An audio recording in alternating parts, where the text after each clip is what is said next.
A billionaire asks the maid's daughter to play piano as a joke, but what happens next shocks everyone.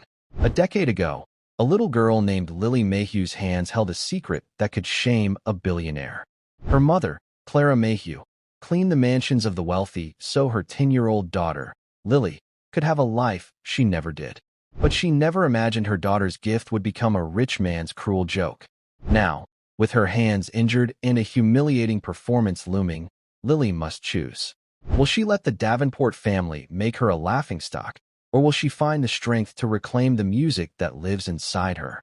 The audience at the Davenport gala expected to be entertained by a novelty act, but they were about to witness a triumphant roar.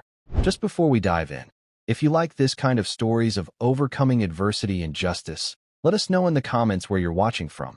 We love seeing how far these stories reach. Now let's jump back in. Enjoy the story.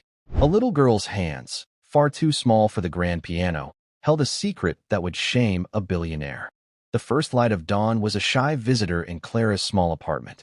It crept in softly, painting the worn floorboards in shades of gray and pale rose. It was a gentle light, a quiet start to another long day. Clara was already awake, moving through her small kitchen with practiced silence. Her every action was deliberate. The soft click of the kettle, the quiet scrape of a knife spreading butter on toast. These were the sounds of her life, a careful ballet performed so as not to wake the most important person in her world. Her daughter, Lily, was still asleep. Her straight blonde hair fanned out across her pillow like a halo of spun gold. Even in sleep, her small fingers sometimes twitched, as if playing silent melodies against the cheap cotton sheets. Clara's heart ached with a love so fierce it felt like a physical weight in her chest. Everything she did, every floor she scrubbed, every window she polished, was for this little girl. It was for the quiet promise sleeping in that tiny bedroom. On the wall hung a calendar from the local community center. A date was circled in bright red marker. Lily's recital. It was a small event, just a few students playing for their parents on a slightly out-of-tune upright piano. To Clara, it was more important than a concert at Carnegie Hall. Lily had been practicing a simple piece by Mozart. She played it with a focus that was startling in a child so young. Her teacher, a kind, elderly woman named Mrs. Gable, said Lily had a gift. "It's more than just practice, Clara," she'd said last week, her eyes shining. "She feels the music. That's something you can't teach." Clara allowed herself a small, tired smile at the memory. She packed a simple lunch for Lily and a thermos of coffee for herself. Then, she glanced at the clock. It was time. By 5:45 a.m., she was on a bus, watching her own neighborhood fade into the manicured perfection of the city's wealthiest district. Her destination was the Davenport estate, a place that felt more like a palace than a home. It sat on a hill overlooking the city, a monument of stone and glass. The iron gates were tall and imposing, designed to keep the world out. Clara slipped through a small, discreet service entrance at the side, her key card granting her access to a world she served but could never belong to. She changed in the staff locker room, a cramped, windowless space that smelled of bleach and floor polish. She traded her comfortable jeans for a stiff, gray uniform. The uniform was designed to make her invisible. It was a costume that announced her role, a silent, efficient presence who kept the machinery of a wealthy life running smoothly. "You're early, Clara," a voice grumbled. It was Martha, the head housekeeper. She was a woman built for hard work, with broad shoulders and hands that were never idle. She had been working for the Davenports for nearly 30 years. Her face was a roadmap of worry lines, but her eyes were kind. "Morning, Martha," Clara replied, her voice soft. "I wanted to get a start on the library. Mr. Davenport said he's having guests tonight." Martha snorted, a sound like gravel turning over. "Guests? That man always has guests. He collects people the way he collects art. Just something else to show off." She handed Clara a clipboard with a long list of tasks. "He wants the entire first floor to be spotless. Veronica is having friends over this afternoon, so her wing needs to be perfect, too. You know how she gets." Clara's stomach tightened at the mention of Veronica. She was Mr. Davenport's 16-year-old daughter. Veronica had her father's sharp eyes and a way of looking at the staff that made them feel like insects. She was known for her cruel remarks and for leaving deliberate messes, as if testing the limits of their service. The morning passed in a blur of cleaning. Clara worked with a quiet efficiency that Martha admired. She dusted priceless antiques and polished floors so reflective you could see your face in them. She moved through the vast, silent rooms like a ghost. The house was a museum of wealth. Sunlight streamed through two-story windows, illuminating paintings that belonged in galleries and furniture that cost more than Clara's car. It was a beautiful place, but it was not a home. It was cold, silent, and empty of laughter or warmth. Just before noon, as she was cleaning the grand music room, the silence was broken. Veronica Davenport swept in with two of her friends, their laughter sharp and loud in the quiet space. The music room was Mr. Davenport's pride and joy. At its center was a magnificent Steinway grand piano, its black lacquer polished to a mirror shine. "Oh, look, the help is still here," Veronica said, her voice dripping with disdain. She gestured vaguely at a perfectly clean side table. "You missed a spot. Right there." Clara murmured, "My apologies, Miss Davenport," and dutifully wiped the already gleaming surface. It was a game Veronica played often, a small way to exert her power. Veronica's friends giggled. One of them, a girl with a bored expression, ran a finger along the piano's lid. "Does anyone even play this thing, Ronnie?" "Daddy hires a professional for his parties sometimes," Veronica said, shrugging. "It's mostly just for show, like everything else in this house." She then turned her cold eyes back to Clara. "Can you even imagine someone like her knowing what to do with a piano like this?" The question hung in the air, thick with malice. Clara kept her face neutral, her eyes downcast. She would not give Veronica the satisfaction of a reaction. But inside, a quiet anger burned. She thought of Lily's small, determined hands on the keys of her worn-out practice keyboard at home. She thought of the pure, simple joy on her daughter's face when she finally mastered a difficult passage. Lily's music was worth more than all the money in this cold, empty house. It was real. As the girls left, their laughter echoing down the marble hall, Clara stood alone in the music room. She looked at the grand piano. It was a stunning instrument, a work of art. But it sat there silent, a beautiful object with no soul. She ran her own hand, chapped and rough from cleaning chemicals, over its smooth surface.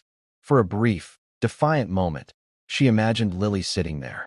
She imagined the room filled not with silence, but with the sweet, clear notes of Mozart. A fierce, protective love for her daughter swelled within her. One day, she vowed to herself, Lily would play on a piano just as grand as this one, and she would play for people who deserved to hear her. That afternoon, Clara received a call from Lily's school. She answered with a tremor of anxiety, her mind immediately jumping to the worst possibilities. "Mrs. Mayhew? This is Nurse Evans from the school." The voice on the other end was calm but firm. "Lily had a little fall on the playground. She's perfectly fine, but she scraped her hands quite badly. She won't be able to play the piano for at least a week, and I know her recital is coming up." Clara's heart sank. Are they seriously hurt?" No, just scrapes and bruises. But they're tender, and she'll need to keep them bandaged. We thought it best she not take the bus home today. Could you come and pick her up?" Clara's mind raced. She couldn't just leave work. Mr. Davenport was famously intolerant of staff emergencies. She found Martha in the main kitchen, overseeing preparations for the evening's dinner party. Clara explained the situation in a low, hurried voice. Martha's expression softened with sympathy. "Oh, the poor dear.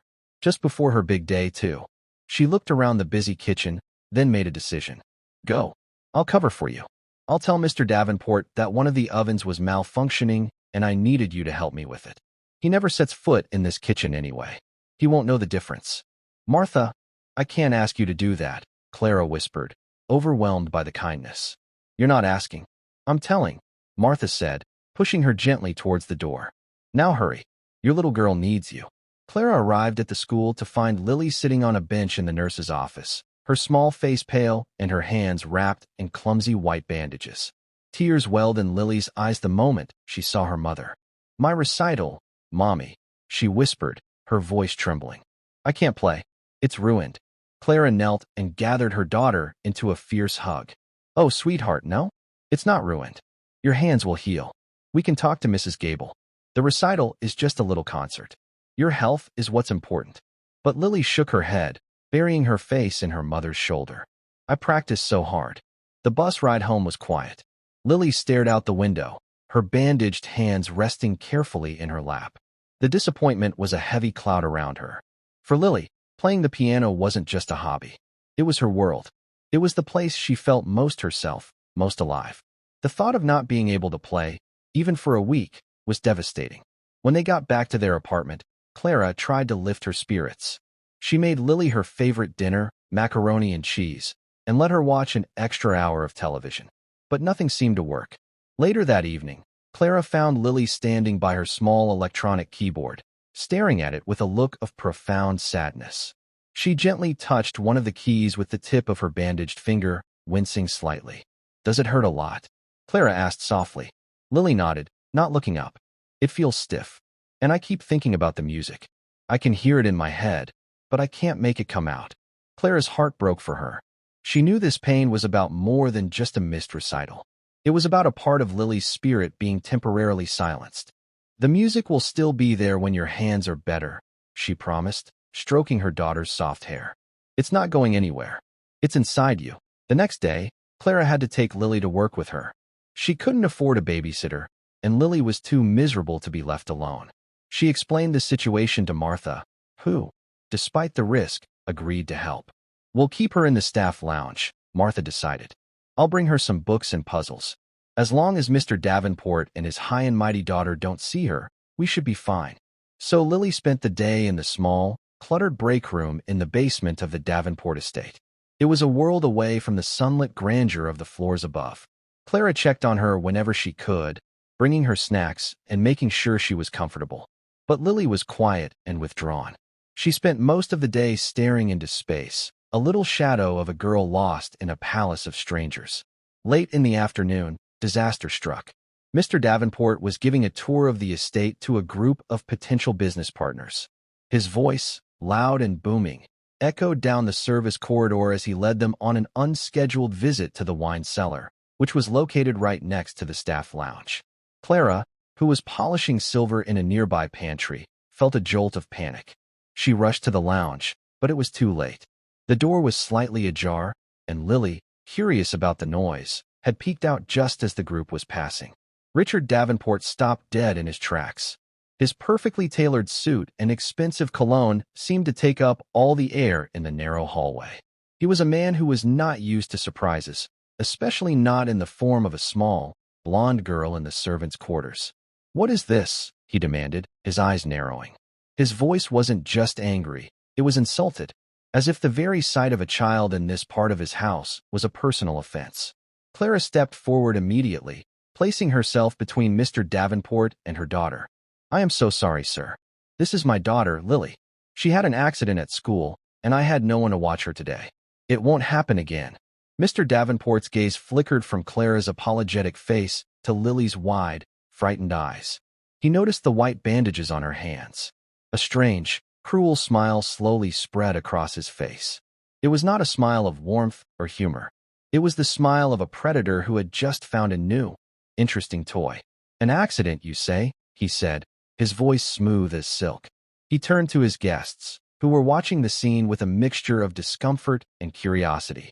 "Gentlemen, it seems we have a small problem with staff bringing their children to the workplace. However," he paused for dramatic effect, "perhaps we can turn this into a moment of entertainment." He looked back at Lily, his eyes glinting. "I'm having a charity gala here on Saturday night. A very important event. We have a string quartet, of course, but I think our guests would be amused by something a little more rustic." Clara felt a cold dread creep up her spine. She had no idea where this was going, but she knew it was somewhere terrible. Mr. Davenport crouched down, bringing himself closer to Lily's level. But there was nothing kind in the gesture. It was menacing. "I've heard from my daughter, Veronica, that you are something of a piano player." He glanced at Clara. "Is that right? Your daughter plays?" Clara hesitated. "She's just a beginner, sir. She's only 10. "Perfect." Mr. Davenport clapped his hands together, a sharp, loud sound that made Lily flinch. "Amateurish is exactly what we need. It will be charming. A little novelty act before the real musicians perform." He stood up, his smile widening. "It will be a wonderful joke. We'll tell everyone our maid's little girl is going to perform for us. The guests will love the irony." His business partners chuckled, some uncertainly, others with genuine amusement. The humiliation was a thick, choking cloud in the hallway. Clara felt her face burn with shame and rage. He was talking about her daughter as if she were a circus animal. "Sir, I don't think that's a good idea," Clara said, her voice shaking but firm. "As you can see, her hands are injured. She can't play." Mr. Davenport waved a dismissive hand. "Nonsense. The gala is a few days away. The bandages will be off by then. It's settled." He looked down at Lily, his smile turning into a command. "You will play for us on Saturday night. A simple little song. Don't disappoint me." He then turned and swept his guests away towards the wine cellar, his booming laughter echoing behind him. "You see, gentlemen, even our staff is multi-talented." Clara was left standing in the hallway, her arm wrapped tightly around Lily's trembling shoulders. The cold, sterile corridor of the mansion had just become a stage for the cruelest kind of theater. Her daughter, her precious, gifted daughter, was now the punchline to a rich man's joke, and Clara had no idea how to protect her from it. The ride home was a heavy, suffocating silence. Clara drove her old, rattling car through streets lined with golden lamps, each one a world away from their own dimly lit neighborhood. She glanced at Lily in the passenger seat. Her daughter was small, huddled against the door, watching the city lights blur past. She hadn't said a word since they'd left the estate. Her face, usually so expressive, was a still, pale mask. Clara's knuckles were white on the steering wheel. A storm of fury and helplessness raged inside her, but she had to keep it contained. For Lily, when they finally reached their small apartment building, the silence followed them up the stairs and through the front door. The air inside, usually so comforting and safe, felt fragile, as if the cruelty from the mansion had seeped in with them. Clara went through the motions of their evening routine. She made a simple dinner of soup and sandwiches, but neither of them had much of an appetite. After dinner, Lily went to her room and sat on the edge of her bed. Clara stood in the doorway, watching her. Lily's bandaged hands lay in her lap like wounded birds. "Mommy." Lily's voice was barely a whisper. "That man, Mr. Davenport, does he hate us?" Clara's heart shattered. She walked over and sat beside her daughter, pulling her into a gentle embrace. "Oh no, sweetie. No, he doesn't hate us. People like him, they don't think about people like us at all. We're just part of the furniture. And sometimes, for fun, they like to see if the furniture can do a trick." The explanation sounded as ugly to her own ears as it must have to Lily's. "But why my piano?" Lily asked, her voice thick with unshed tears. "Playing the piano is my favorite thing in the whole world." He made it sound ugly, like a joke. "Because your piano is beautiful," Clara said, her voice fierce with conviction.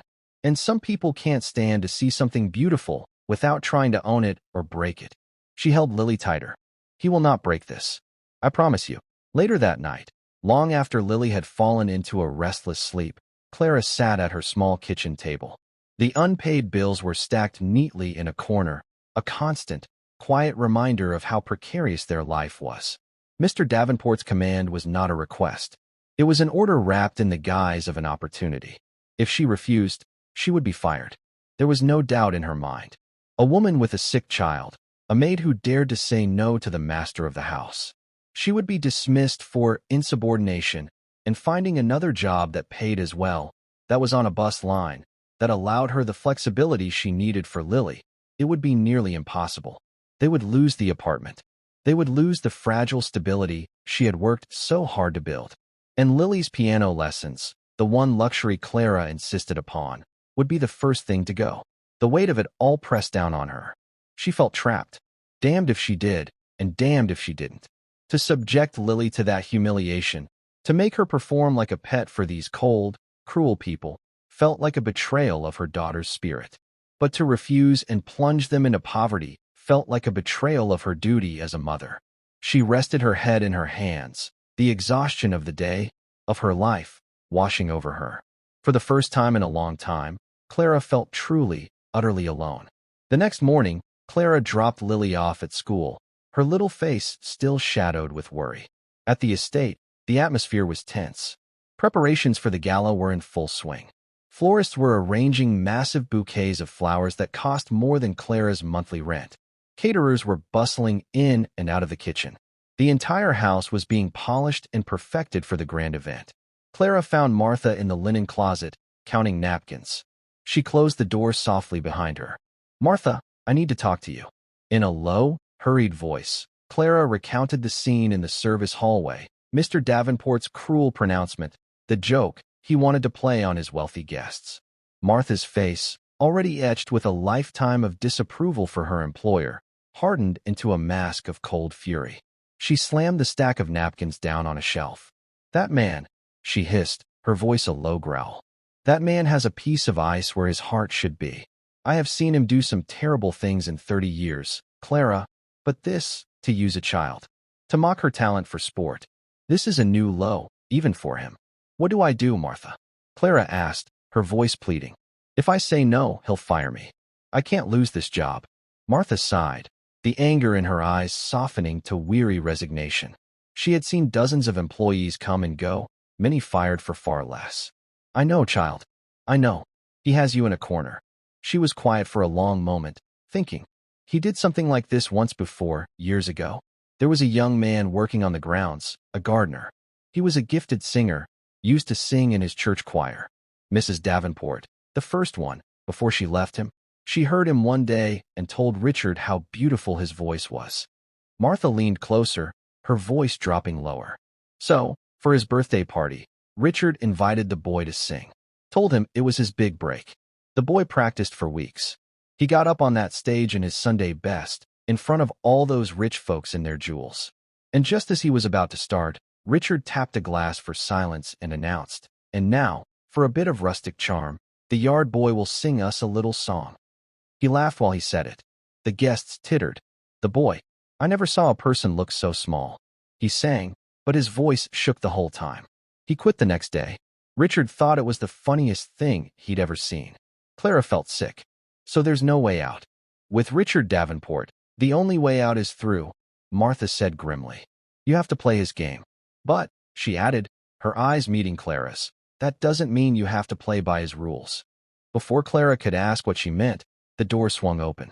Veronica Davenport stood there, a malicious smirk on her face. She had clearly been listening. "Talking about me and my father?" she asked, her voice sickly sweet. "Don't worry. I already know everything." She sauntered into the small closet, crowding the space. She looked Clara up and down with open contempt. "So, your little prodigy is going to be the main event. I am so excited. I've told all my friends to watch. We're making bets on whether she'll cry before or after she plays." "That's enough, Veronica," Martha said, her voice sharp as a knife. Veronica ignored her, her eyes fixed on Clara. "I stopped by the music room earlier. Daddy had the piano tuned especially for the party. It's a pity the first person to play on it will be, well, you know." She let out a high, artificial laugh. "Just make sure her dress isn't covered in dust from that little shack you live in. We have an image to maintain, after all." With a final, withering glance, Veronica turned and flounced out of the closet, leaving a trail of expensive perfume and pure venom behind her. Clara stood trembling, the insult landing like a physical blow. That evening, the bandages came off Lily's hands. The skin was still pink and tender, crisscrossed with faint white lines where the deepest scrapes had been. She sat at her keyboard, her small shoulders slumped. "It's in 2 days, Mommy," she said quietly. "What am I going to play?" "What about your Mozart piece?" Clara suggested gently. "The one for the recital." Lily shook her head. "That piece is from my heart. I don't want to give it to them. It feels like letting them spoil it." Clara understood completely. That piece was full of joy and light. To play it in that cold house, for those cold people, would be a violation. Lily tried to play a few simple scales, but her fingers were stiff and clumsy. The frustration brought fresh tears to her eyes. "I can't do it," she cried, pulling her hands away from the keys. "It hurts, and I keep making mistakes. They're all going to laugh at me."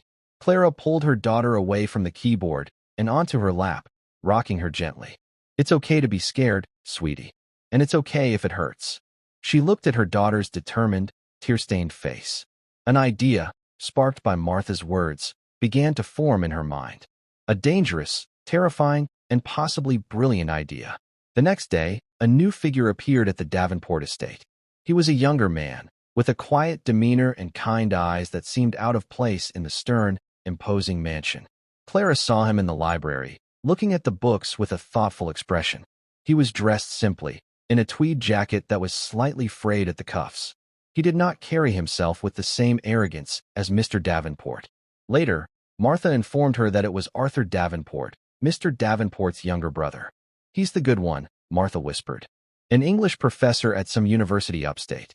They're night and day, those two. Arthur has a soul." Clara witnessed the truth of this later that day. She was serving tea in the grand sitting room, where Richard was loudly telling his brother about the gala. "And you'll love this, Arthur.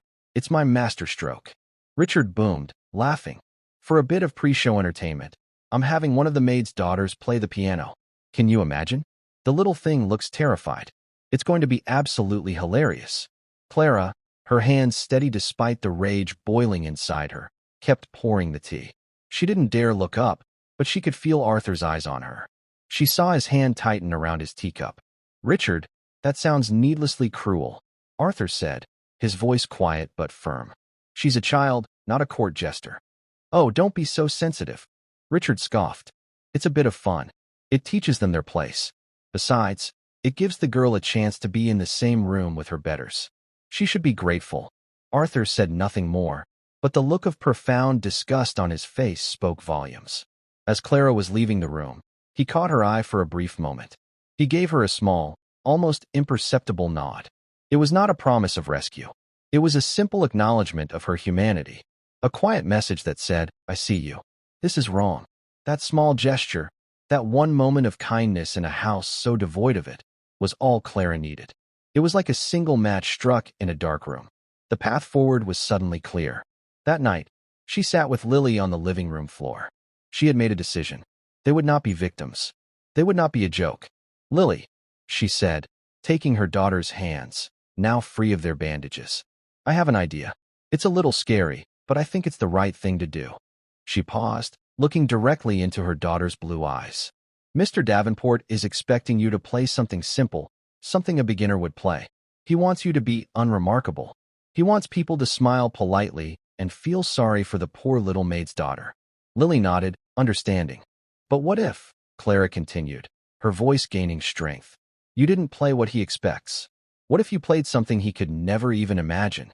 She told Lily about a piece of music she'd overheard her practicing with Mrs. Gable a few weeks ago. It was a piece Lily had found herself in an old music book. It was not simple. It was a haunting, powerful nocturne by Chopin. It was complex and full of deep, adult emotion. Lily had been drawn to it, practicing it in secret, believing it was too advanced for her recital. "That one," Lily whispered, her eyes wide. "But it's so hard. And my hands." "We will practice," Clara said with a newfound resolve. "We will spend all of tomorrow practicing. Not for them, Lily. Not for Mr. Davenport or his cruel daughter or his laughing guests. We will do this for us. We will do it for Mrs. Gable and for the music itself." She saw a flicker of the old fire return to her daughter's eyes. The fear was still there, but something else was growing alongside it, defiance. "He wants a joke?" Clara said, her voice a low, determined whisper. "Fine. We'll give him one. The joke will be on him. They are expecting a mouse, Lily. We are going to give them a lion."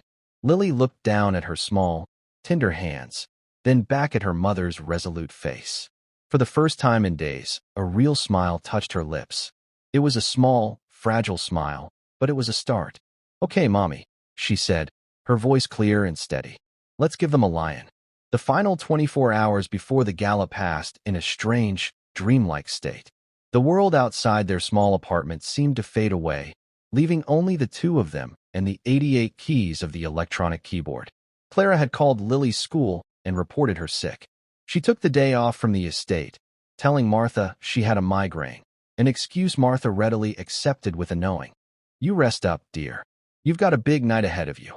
Their apartment became a sanctuary, a rehearsal space, a war room. They practiced for hours. Clara would sit on the floor beside the keyboard, her hand resting on Lily's back, feeling the small muscles tense and relax with the effort. Lily's hands, still tender, moved over the keys with a new and ferocious purpose. At first, the notes were hesitant. The complex chords of the Chopin nocturne were a challenge, and her sore fingers protested. There were moments of frustration, moments when tears threatened to spill. I can't, Lily said, her voice choked with frustration after a particularly clumsy passage. It's too fast here. My fingers won't listen. Then let's slow it down, Clara said calmly, her own heart pounding with anxiety. She had to be the rock. Breathe, sweetie. Don't think about the notes. Think about the story. What is the music saying? They talked about the piece not as a technical exercise, but as a tale of sadness giving way to strength. This part, Clara would say, pointing to a dark, sorrowful section, this is how we felt in that hallway. Small and scared. Then she'd move her finger to a passage where the melody began to soar. And this part, this is our secret. This is the lion. You have to let it roar, Lily. Slowly, painstakingly, the music began to take shape. The notes became more confident. The hesitant little girl at the keyboard was replaced by a young artist, channeling a deep well of emotion into the music. Clara watched, mesmerized. This was more than a recital piece. This was her daughter's soul becoming audible. In the late afternoon, a new panic set in. Clara looked at the simple, well-worn clothes in Lily's closet and felt a fresh wave of despair. What would Lily wear? Veronica's cruel words about their rags echoed in her mind. They couldn't afford a new dress, not even a cheap one. The thought of Lily walking onto that stage in her school clothes, giving the mocking audience yet another reason to pity her, was unbearable. Just as desperation was about to set in, there was a knock at the door. It was Martha. She held a large, flat box in her hands. Her face was set in its usual grim lines, but her eyes were soft. I figured you might be in a bind, she said, stepping inside and placing the box on the table. Don't you say a word about refusing it. Just open it. Inside, nestled in white tissue paper, was a simple, beautiful dress of dark blue velvet. It was secondhand, but it was in perfect condition. It had long sleeves and a small, white lace collar. It was elegant, dignified, and timeless. It belonged to Arthur's daughter, from his first marriage, Martha explained quietly. She left it behind years ago when she went off to college. I was supposed to donate it, but I never got around to it. I had a feeling it was waiting for someone special. I took the hem up this morning. Clara's eyes filled with tears. She was so unaccustomed to kindness, it felt overwhelming. Martha, I don't know how to thank you. You can thank me by having that little girl of yours play her heart out tonight, Martha said, patting Clara's arm. Show them what real class looks like. It has nothing to do with money. When Lily tried on the dress, it was a perfect fit. She looked in the small, cracked mirror in their hallway and slowly turned. She didn't look like a maid's daughter anymore. She looked like the musician she was. The dress was like a suit of armor. Their arrival at the Davenport estate that evening was a study in contrasts. At the front of the mansion, a line of luxury cars deposited guests in tuxedos and glittering gowns onto a red carpet. Laughter and the clinking of champagne glasses drifted on the cool night air. Clara and Lily entered through the cold, concrete service tunnel in the back. The sounds of the party were muffled down here, replaced by the clatter of dishes and the shouted orders of the catering staff. They were shown to a small, windowless storage room to wait. It was filled with boxes of cleaning supplies and smelled faintly of ammonia. A single folding chair had been placed in the corner for Lily. It was a calculated insult, a clear message of their status. Clara's rage simmered just beneath the surface, but she focused on Lily, keeping her face calm and reassuring. Think of it as our secret hideout, she whispered, helping Lily smooth out the velvet dress. We can hear everything from here, but they can't see us. We have the advantage. A few minutes later, the door opened a crack. It was Arthur Davenport. He looked deeply uncomfortable. I am so sorry about this, he said in a low voice, his eyes full of apology. My brother's sense of theater is appalling. I just wanted to come and say, I will be in the front row, and I will be listening. He looked at Lily, his expression kind. No matter what happens, you are very brave. Don't ever forget that. He slipped away as quietly as he came, leaving behind a small measure of warmth in the cold little room. Finally, the moment arrived. A staff member came to fetch them. They walked through a labyrinth of service corridors and emerged into the wings of a small, temporary stage that had been set up in the grand ballroom. Through the heavy curtain, Clara could see the audience. Hundreds of wealthy faces, gleaming with jewels and self-satisfaction. The string quartet had just finished, and the applause was polite, subdued. Then, Richard Davenport walked to the center of the stage, a smug smile plastered on his face. He tapped his champagne glass with a spoon, and a hush fell over the room. Thank you. Thank you, he began, his voice booming with false charm. It is wonderful to see so many generous faces here tonight, all in support of a wonderful cause. He spoke for a few minutes about the charity, his words smooth and practiced. Then, his smile widened. And now, he said, leaning into the microphone, before our main musical event, we have a little palate cleanser. A moment of charming, homespun entertainment. At Davenport Enterprises, we believe in nurturing talent at all levels. He paused, letting the suspense build. Tonight, we are giving a very special opportunity to the daughter of one of our own household staff. She's only 10 years old, and she's going to play a charming little tune for us. Please give a polite welcome to little Lily Mayhew. A smattering of polite, slightly confused applause rippled through the room. Clara could hear whispers. The maid's daughter? Is he serious?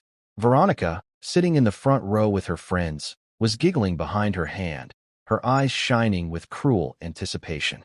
Clara knelt in front of Lily in the darkness of the wings. It's time, she whispered. Don't look at their faces. Look at the keys. Find your story. Find the lion. Lily nodded, her small face pale but resolute. She took a deep breath and walked out onto the stage. The spotlight found her, and a collective murmur went through the crowd. She looked so small, so fragile in her simple velvet dress, walking towards the enormous, gleaming Steinway.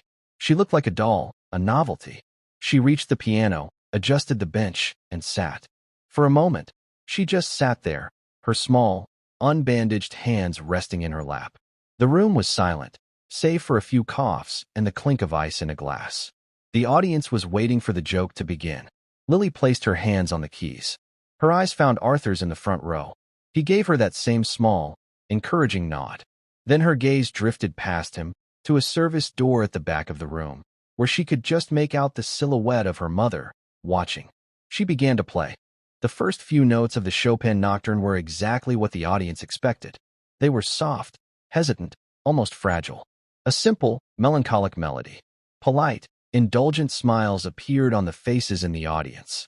They settled back in their chairs, prepared to endure the amateur performance for a few minutes before the real professionals came on. Mr. Davenport stood at the side of the stage, a broad, self-satisfied smirk on his face. This was going exactly as he'd planned. It was perfect, pathetic. But then, something shifted. After the first 8 bars, the left hand entered. It wasn't the simple accompaniment of a beginner. It was a deep, resonant countermelody, played with a confidence and emotional weight that was utterly shocking. The simple tune transformed into something dark, complex, and powerful. The polite smiles in the audience vanished. The whispers stopped. A man in the second row who had been checking his watch looked up, his eyes wide. Veronica's giggle died in her throat. Her smirk was frozen on her face, slowly melting into disbelief. Lily's entire posture at the piano had changed. She was no longer a frightened little girl. She was in command of the instrument, her body swaying with the music, her eyes closed in concentration. Her small hands, which had seemed so tender and weak, moved across the keyboard with breathtaking precision and speed. The music swelled, filling the grand ballroom with a sound it had never known before. It was not the cold, perfect music of hired professionals. This was music that was alive. It was filled with longing, with pain, with a defiant, soaring hope. It was the sound of a lion's roar. Mr. Davenport's smirk had completely disappeared. He stood, rigid, by the stage, his face a mask of utter confusion. This wasn't the plan. This wasn't the joke. The little girl was not playing a charming little tune. She was playing great music, and she was playing it brilliantly. The joke was somehow, impossibly, turning back on him. The music reached its emotional climax. A cascade of furious, passionate notes that seemed far too big to come from such a small person. The guests were leaning forward in their seats, their faces a mixture of awe and disbelief. Some had tears in their eyes. They weren't just hearing a performance. They were witnessing a revelation. They were seeing the invisible made visible, hearing the silenced given a voice. The final passage of the nocturne was quiet, returning to the opening theme, but it was no longer fragile. It was resolute, hopeful. The last note hung in the air, a single, perfect star in the vast silence. For a full 5 seconds after the music ended, the room was absolutely still. No one moved. No one breathed. The silence was more profound than any applause. Then, Arthur Davenport rose to his feet and began to clap. His applause was loud and deliberate in the silent room. A woman next to him, a stern-looking woman with an air of great authority, stood up and joined him. Then another and another. Within seconds, the entire ballroom was on its feet, erupting in a thunderous, overwhelming wave of applause. It was not polite. It was a roar. Lily sat at the piano, her hands trembling in her lap, her eyes wide with shock at the sound washing over her. She looked from the sea of unknown, cheering faces to her mother, who was now walking towards her from the wings, her own face wet with tears. Mr. Davenport was frozen in place, his face pale with shock and a dawning, sickening horror. He had tried to stage a public humiliation, and instead, he had orchestrated a triumph. He was the fool. He was the joke. The stern-looking woman from the front row strode purposefully towards the stage. The applause quieted as people realized she was about to speak. She was Beatrice Du Bois, the legendary and famously severe director of the National Music Academy. Getting a nod from her was the dream of every aspiring musician in the country. She stopped at the edge of the stage and looked past Richard Davenport, as if he were a piece of furniture. Her eyes were fixed on Lily. "Young lady," she said, her powerful voice cutting through the room. "What is your name?" "Lily Mayhew, ma'am," Lily whispered, still overwhelmed. "Well, Lily Mayhew," Ms. Du Bois announced, her voice ringing with authority. "That was not merely a performance. That was an exorcism.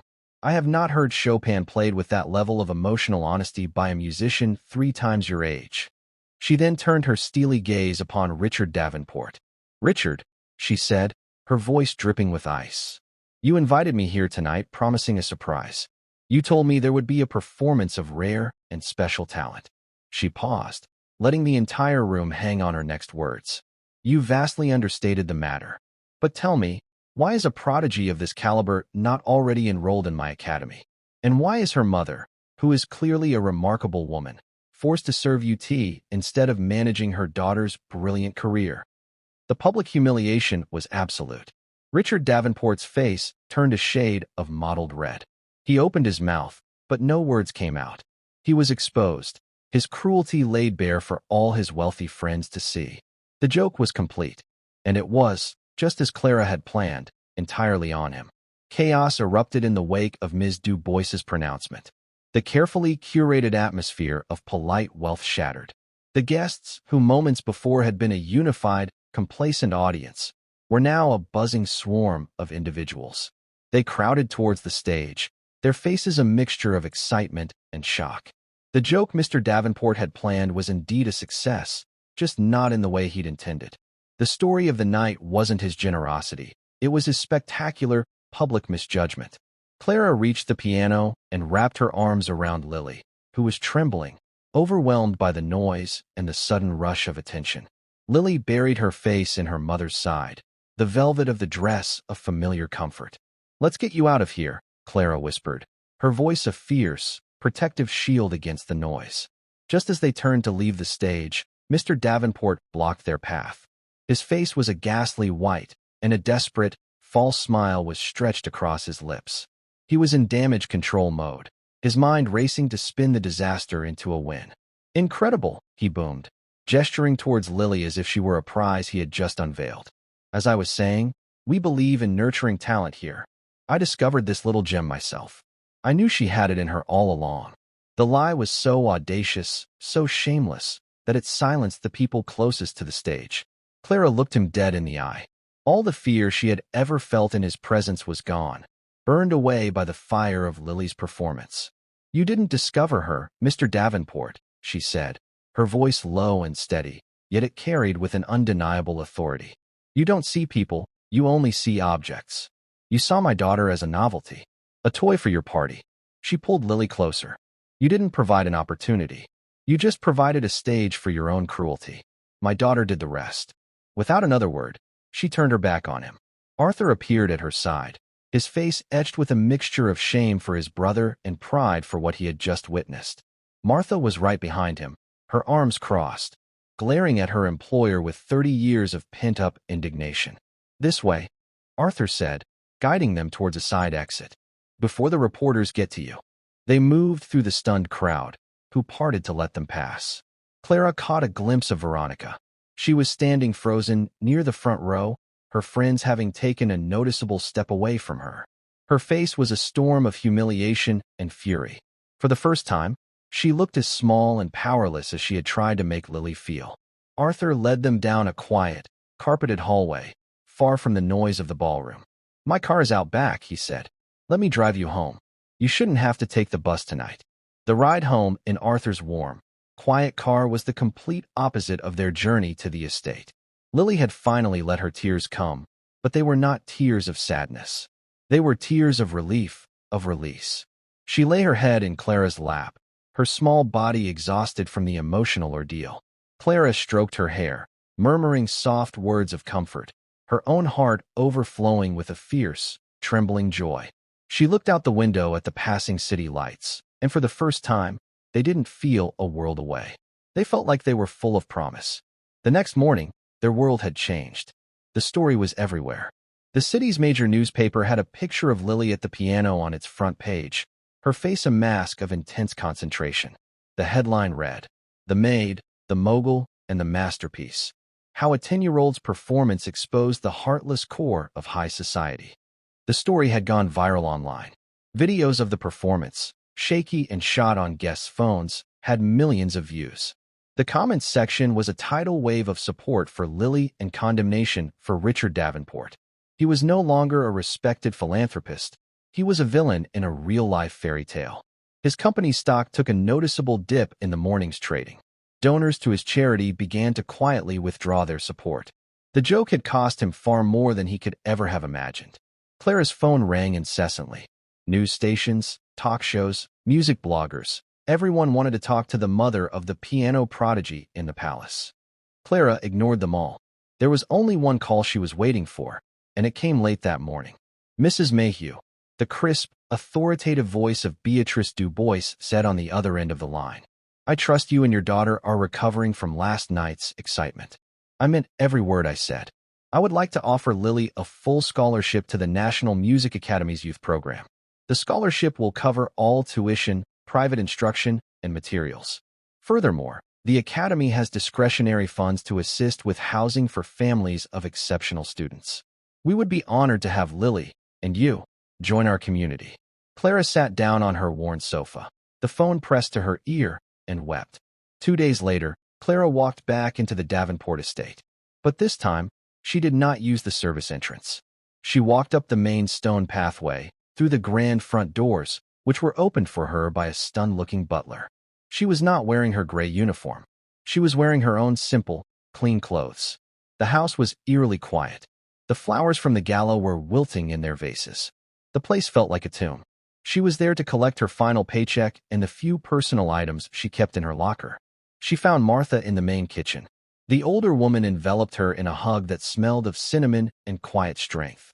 "I handed in my notice this morning," Martha said, her voice even. 30 years is long enough.